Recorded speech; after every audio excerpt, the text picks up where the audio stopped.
Are you experiencing secondary trauma? And maybe at this point, you're not even aware of what that means.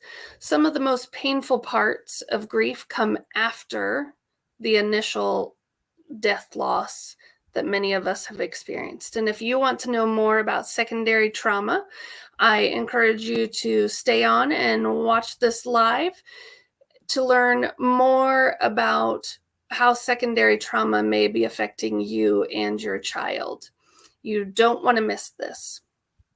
For those of you who do stick around, I would love for you to comment #second to join me in a free 15-minute grief to healing clarification call where I give you the #1 strategy of how to address grief in your household. For those of you who may not be familiar with me, my name is Dr. Annette Athey, and I am a grief coach and have been working with children and families for over 20 years. In my experience, this secondary trauma goes unaddressed many times. And before we get into what it is, what it looks like, I would love for those of you who are here live, if you want to comment #live, or if you comment #replay, for those of you who are watching the replay later on, it helps the video stay in our Facebook group news feed so that those who may have missed it can catch it later. And again, those of you who are new to the group in the last few weeks, I am using StreamYard, which allows me to put up these nice little titles at the bottom. And if you would like me to know your name and who you are instead of just Facebook group participant, you'll need to click the link at the top of the video that says that you are okay with giving StreamYard access to your name. It's just one click button that you click on saying that you allow that. And then that allows me to see your name in the if you were to make a comment, or for those of you who are watching live. So again, we tonight are talking about experiencing secondary trauma and what that looks like or what that means. For many of us, we not only lost a loved one, we then had additional losses that came because of this first death loss. So let me give you an example. For instance, for some of you who have lost a spouse in this group, if your husband died, you now are a single mom with kids trying to figure out how to pay for funeral expenses as well as a house payment, putting food on the table, those kinds of things. And maybe you were a stay-at-home mom before the loss, and now financially that's not possible. And so this potentially is a secondary loss, or a loss that comes after the initial death loss. And for many of us, that's traumatic. It becomes a trauma because it's now had this almost domino effect in our lives.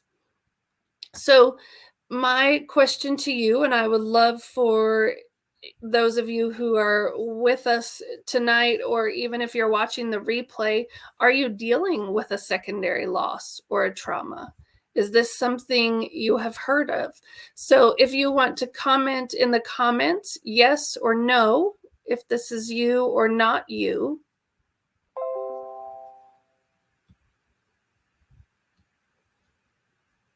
So secondary losses or trauma can lead to complicated grief.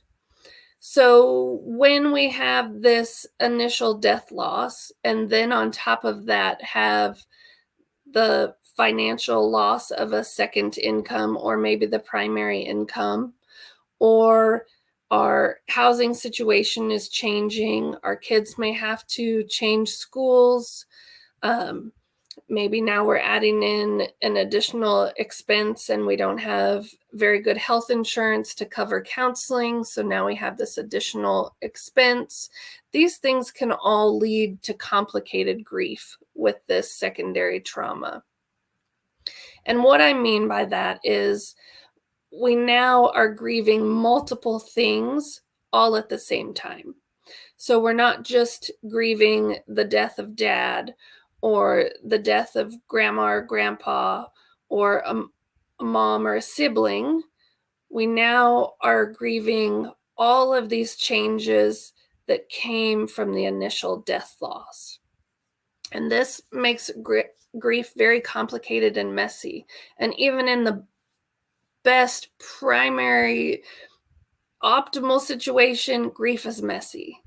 But then when we add complications from these secondary traumas at a time when our kids need safety and security, and now we potentially have to move to a smaller place in order to afford the bills, or we have to look at moving in with grandparents or another family member in order to make ends meet. This adds to many losses. And as we've talked about in previous videos, when we're already grieving one thing and we add additional losses on top of that, it can make that grief process more difficult, even more messy, even more challenging to address. It's hard in the time where we're experiencing these secondary traumas to shift our focus to the primary loss. So for instance, the loss of the parent, the loss of the sibling. It's hard to focus on that when the new trauma or crisis is we need a place to live. We need food on the table. Those secondary losses or trauma are going to override the primary loss at the moment because those are things that we need to address immediately. I wanted to talk about this tonight because, again, I think this happens in so many instances, and I believe that and I would love for any of you to comment on this video if this has been your experience. But because of those secondary losses, lots of times our grieving over the primary loss gets forgotten. And so although it feels like we're addressing the grief, we may not be addressing the primary reason as to where this grief came from. Again, for understandable reasons, we got caught up in all of the losses that follow because they're like dominoes. One hits the next, and then they lead to lots of complications. So I wanted to share an example with you. And this was an adult client that I had been working with. And we were going back through her grief history and talking about losses she had experienced. And she started sharing about a loss that she had experienced of her primary caretaker when she was about age 4. And in this loss, her other parent decided to take her to counseling, and the counselor told them because she was so young, she would never remember the trauma that she had experienced. And so counseling was unnecessary.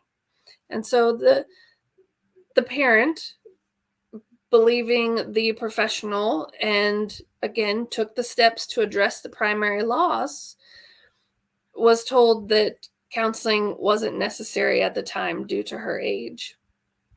And because of that, all the losses that came afterwards, so we now had a single parent household, there were financial changes, there were moving to a different location, a new caretaker during the day before she had entered school. as we were discussing in my office these grief situations, she had never looked at the secondary loss. She had only focused on the primary loss and felt like she had handled and dealt with that.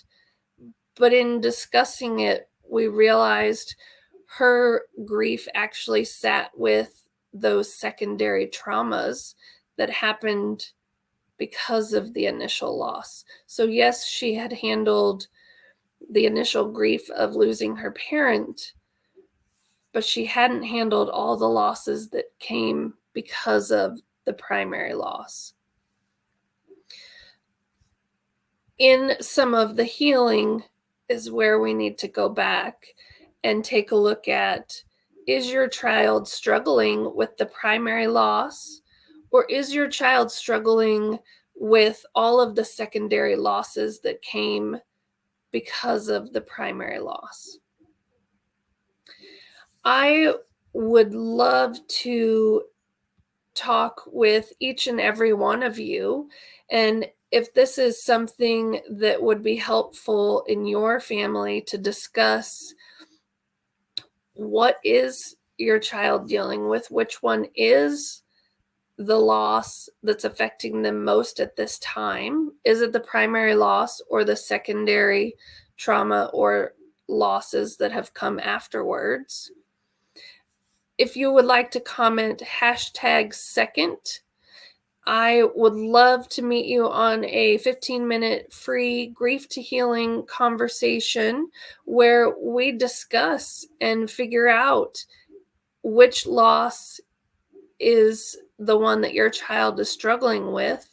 And I will help you come up with the number one strategy and way that we would address grief differently in your household so that we are looking and addressing the grief that's the strongest at this moment. And that doesn't mean that it won't shift or change as your child gets older, but it would be worth a conversation to figure out which one is affecting your household right now, today.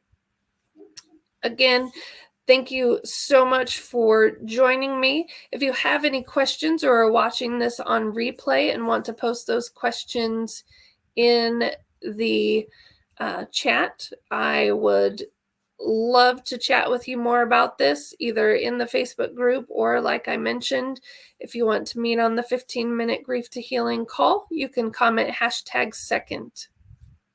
Thanks for being here.